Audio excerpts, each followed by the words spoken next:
Welcome to Eat Your Backyard, my YouTube channel where I talk about all kinds of edible things as well as just tropical things that you can grow in your yard or even inside.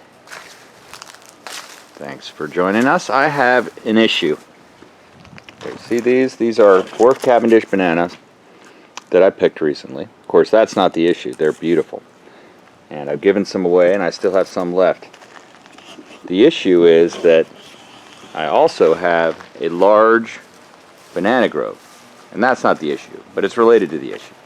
Full of bananas and banana trees. And I live in Central Florida, and it rarely gets very cold here, but you know what? We're about ready to get down into the 30s. And I'm going to go ahead and share with you in this video the kind of things that you can do depending on how far you want to go to protect your banana trees during a freeze. Also, we're going to take a look at some mango tree flowers and some damage that was done by the last cold snap.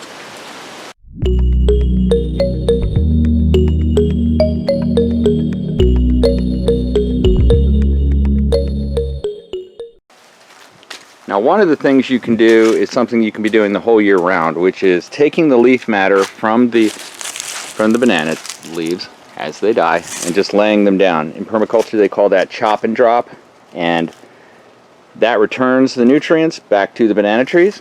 It also provides an insulation from the cold temperatures down at the base of the banana trees. So in my location, it will likely only get cold enough to hurt them for a short period of time, and the hope is that this will allow them to. And you can see the banana pups themselves seem to do just fine pushing up through that leaf matter, and if you think about it, it's more like how a banana tree would likely grow out in the wild. So that's one thing. You can accumulate leaf matter around the base. You can then water that leaf matter before the freeze. It's another good thing. If you water your plants before a freeze, before a cold weather event, you will help protect them. That's one thing. You can see that even the chopped off stalks of the banana I just harvested, I throw in there to provide even more of an insulator. And again, beautiful pups just growing through. This is January in Florida. And these banana trees generally do very well. These are Musa banana trees, the type of Musa banana tree. And you can see that there are fruit flowers emerging in the breeze. And they may get a little burned. Nothing we can do about that now. But that leads me to my second tip. If your bananas are a little bit smaller, and let's go take a look at some. These Cavendish dwarf banana trees are small enough that you could cover them if you wanted to. Now, what's going to typically get burned on these banana trees are the edges. And you can see this is from the last cold snap we had. It's the new growth edges that typically get burned. The new growth, like this green growth, can get burned. I don't think it's going to be a bad enough of an event to try to worry about it, but you could wrap blankets around them. Many people do in my area, wrap blankets around them this time of year when it gets very, very cold. I don't, because I just think that I'm going to have enough organic matter around the base that they'll be okay, and they're going to grow back fast. So that's another thing that you can do, is cover them up.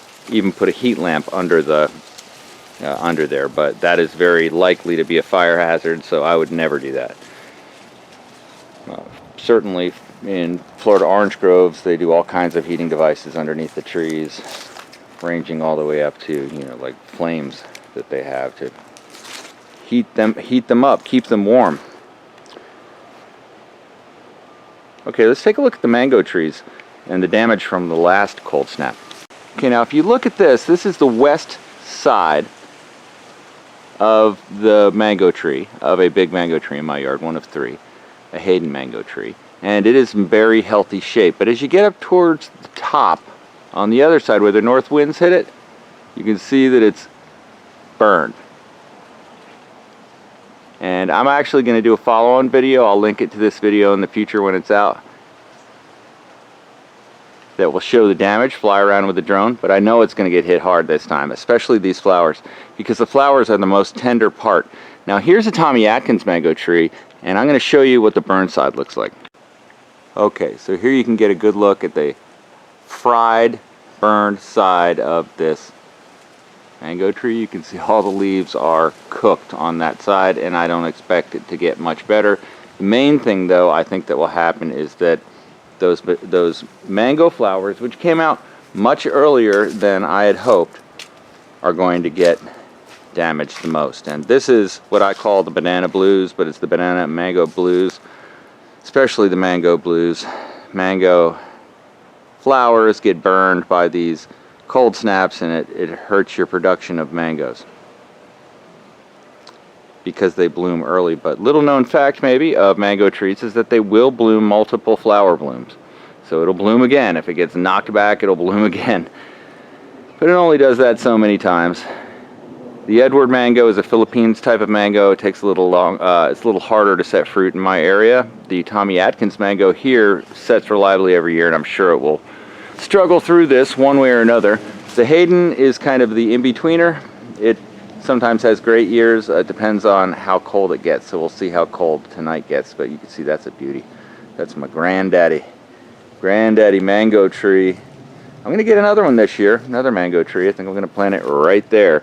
The problem is you don't want your yard to become a shade forest, right? I've done enough to open this area up and keep it so that we can throw the ball back here and run around in our bare feet in the grass with all the shade, no grass, also no new trees. Also, take a look at this cool compost bin. I'll leave a link to a video about how I made this thing in the description, but I made it for 15 bucks. Yeah, and I love it.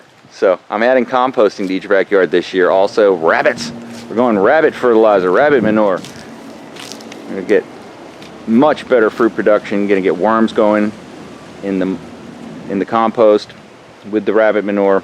We've got a whole system. All right, so hey, if you like videos like this, don't forget to subscribe to Eat Your Backyard, where we talk about things like this all the time.